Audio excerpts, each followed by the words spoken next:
and it just sent us out working in nightclubs with grown-ups. How did that go? Whoa. I'd rather have needles stuck in my eyes. It was terrible. They hated us. I mean, they hated us before, and they hated us worse then, and we didn't really know how to work to them, and we were used to walking on on stage in front of 25,000 people and just having everybody love us, and now we were having to be in these horrible flea bag nightclubs where you had to do 2 shows a night every night. We didn't do very well.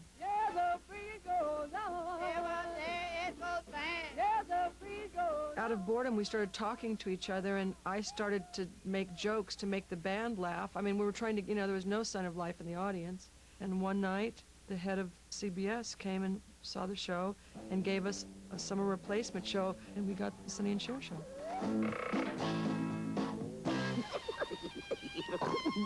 What do you think, you're living with a dummy, huh?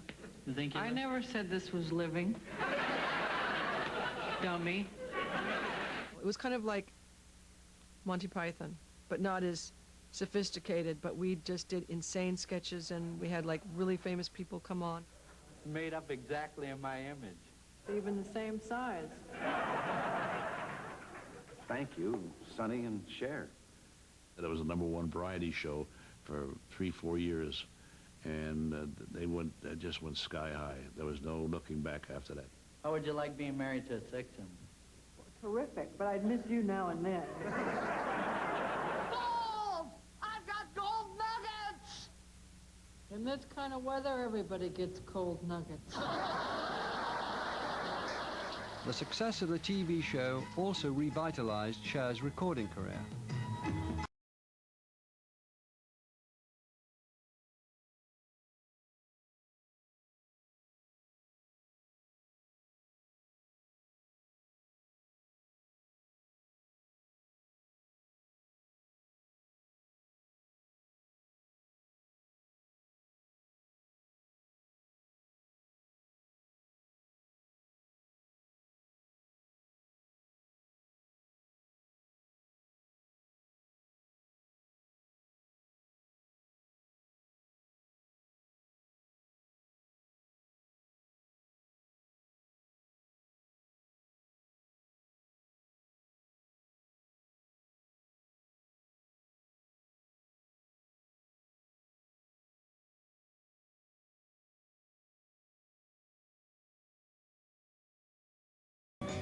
I always had songs going at the same time, the Sonny and Cher. They were huge hits. Yeah. Were these feeding on the TV show? Is this building up the double career and managing to run both? Right. It was hard for me because Son could work much harder than I could. I told Sonny, a lot of times she got sick on the road, and I said, I think it's lack of, she doesn't do anything, she don't get any air.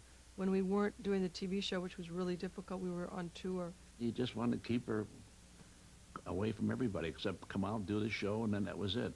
He had so much stamina. He was much more the driven one of us. Oh, pretty! Oh, pretty! Till death do us part. What was I thinking of? I'm having the time of my life. On with the humor. It didn't start to really bother me until after I had chastity.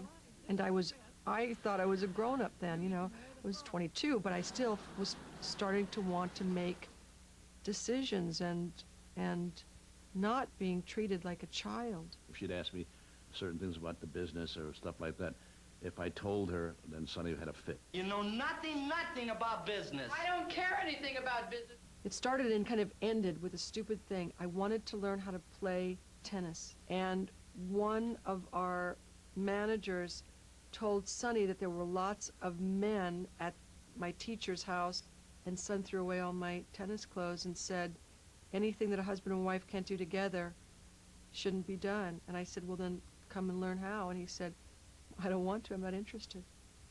And it just something broke then. And the moment that we broke up, he took up tennis, and he became a tennis maniac. Tennis maniac. Loved it. And it hurt a lot of people's feelings that we got divorced. It bothered people.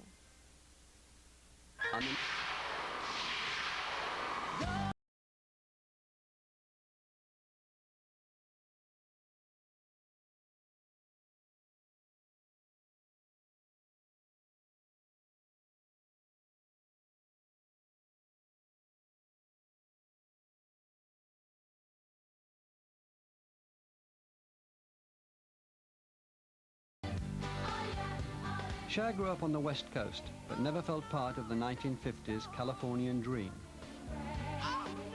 Cher was the only dark one in the family. And at that time, it was the California Golden Girl, you know, the surfer girls. They were all long blonde hair. And Cher didn't feel like she was fitting in, you know. She was very stubborn, and she wouldn't obey rules. I said, you know, your looks are different. One of these days, you're going to be glad you look different.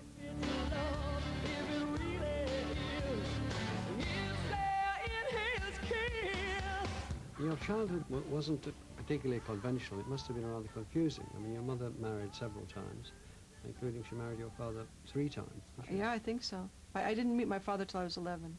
What was it like meeting your father for the first time? Well, it was really interesting because my mother used to look at me sometimes when I made a certain kind of a face, a certain kind of a smile. And the moment my father walked in the door, I understood why she looked at me, because it was my father's smile, you know? And there were a lot of things about me that were so different from everybody else in the family. And I didn't realize, even never meeting the person, the effect of genes on you, you know? I mean, there's stupid things, like everybody in my family ate like unbelievably fast, you know, except me. And I would get in trouble because I would just sit, and my mother called it dawdling, but I just ate so slowly, you know. And then the first meal I sat down to with my father and my mother and my sister, he ate so slowly, you know, and my mother never busted me about it again, you know, because she used to think I was just playing. In the beginning, I liked him, but then he was kind of a shady customer by the time I got to know him. He gambled a lot, for instance. Yeah, he gambled a lot. He did drugs. He was in jail a lot. When he took me to this restaurant to explain to me where he had been, because he'd been in jail, you know. And Did he tell you that? yeah, When you were 11? yeah. How did you react? I think I kind of looked down on him for it. You know, I kind of think that I wasn't as kind as I could have been. But given the affection which you held your mother and the sort of woman which, even from superficial acquaintance, the crew know that she is, she must have been very attracted to him to go back with him 3 times, in fact, to marry him 3 times. Well, I mean, she's nuts, too. I mean, having said all those wonderful things about her, she's completely insane. So, but because she said she never loved him, and I said, but Mom, you married him 3 times, and she said, yeah, but he could just talk you into anything. And I said, Mom, he couldn't talk me into anything.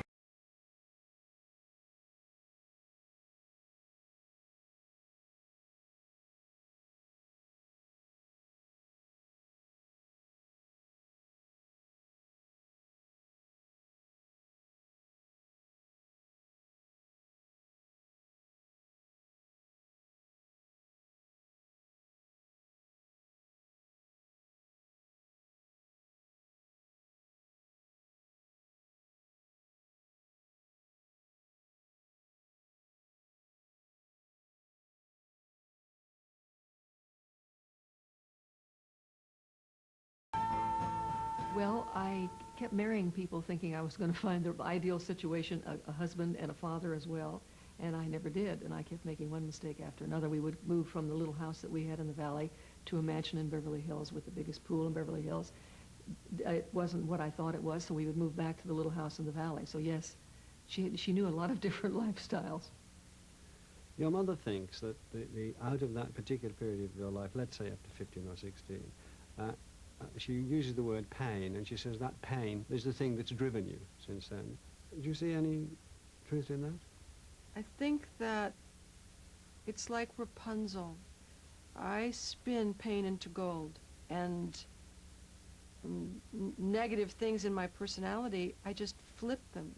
And I kind of think that that's why certain people can really relate to me on a deep level. There's an understanding.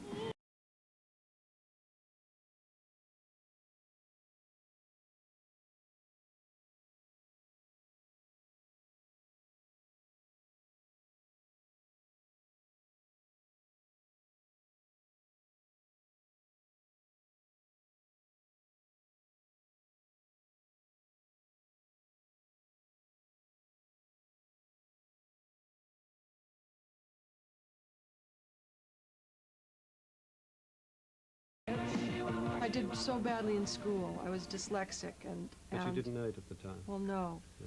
But, and I did so badly, and they used to always say, you know, Sherilyn is very smart, but she doesn't apply herself, and I was just applying the hell out of myself. I just couldn't get it. So I had a lot of failure when I was young, but my mother kept encouraging me and saying, you know, this is not everything. Don't worry about this. You've got a lot of talents. You're special. You know, my mother kept telling me that I was special. She wanted to quit school. I said, if you will stay in school, I'll send you to Jeff Corey. He's a very well-respected actor and coach. He's the one that told her, he said, if you get serious about acting, you can become a great actress. When I met Sonny, I had wanted to be an actress. And he said, oh, don't pay attention to that. It's all a bunch of horse. Once Cher had split up from Sonny, she was able to pursue her childhood ambition to become a serious actress. Her big break came in New York, when Robert Altman cast her in his stage play, Come Back to the Five and Dime, Jimmy Dean, Jimmy Dean. You are going to be up there on the movie screen with James Dean. I mean, on the movie screen. We're going to the drive-in and you're going to be there with James Dean. When we were doing the read-through, Sandy Dennis said, you were so bad. I've never seen anyone so bad. So it was that kind of camaraderie among you all, was it? Oh, no, but she said the first time you read the script, you read it so badly. She said, but I was fascinated. She said, I never could take my eyes off of you. And she said, but the moment we went into rehearsal, when you didn't read, she said, I still never could take my eyes off of you. You were so interesting. In the play, Cher's character reveals the trauma of having had a mastectomy. You should have told us before. Well, what do you want me to do? Want you to just come in here and rip open my blouse and say, look, everybody notice it? That would be cute, wouldn't it? I was scared to death to tell anybody, especially Lester T. He loved them so much. Every night he would come home and fall asleep with his head on him. That's silly, isn't it? He was a wonderful lover, though, you know. Every night, 2 or 3 times we'd make love. Then after the operation, kind of dwindled down. I was on top of the world. And it was fun, and people came in and they liked my work and they took me seriously. And that was good. Did you learn anything from that? I mean, it sounds as if the Altman, what you did was you went and did what you wanted to do. I kind of was instinctual, but you know, you learn from every person you're around and everything that you do. But I don't have a style, so I didn't make a preparation. I just kind of learned what I was supposed to say. 1985, Peter Bogdanovich cast Cher in his film Mask. I've read that you disagreed with the interpretation he wanted you to give in Mask. Mm-hmm. What was the disagreement? The truth is, he didn't like the kind of coarseness of these people, and he a lot of times wanted me to play it less real, I guess. Can I talk to you for a minute, Mom? I said I was going out. You're always going out. I told you to take down the tree. What's wrong, Mom? You've been acting like you hate me for a whole week. What did I do? You didn't do the dishes. I'll do the dishes later. Do the goddamn dishes now. As a person and as the character I was playing, he doesn't like that kind of woman at all. So I always irritated him. And because of the hardness with which you played. Yes. And the toughness. Yes. And unrelenting. Yes. And no play for softness, sentimentality at all. No. Don't go out tonight. I wouldn't do that again if I were you. I hate you going out all the time and coming home wasted out of your mind. It's none of your goddamn business. You're my mother. Yeah, well, you're not my warden. Man, I can't hack this. You're always watching me, trying to tell me how to live my life. I never tell you how to live. Oh, how you don't? Hey, what's this? Huh? What do you call these? I found these all over the house. Man, they were planted every bit of it like goddamn Christmas stockings. I don't want you taking drugs. And I always used to go home just in hysterics and say, Cher, what are you doing?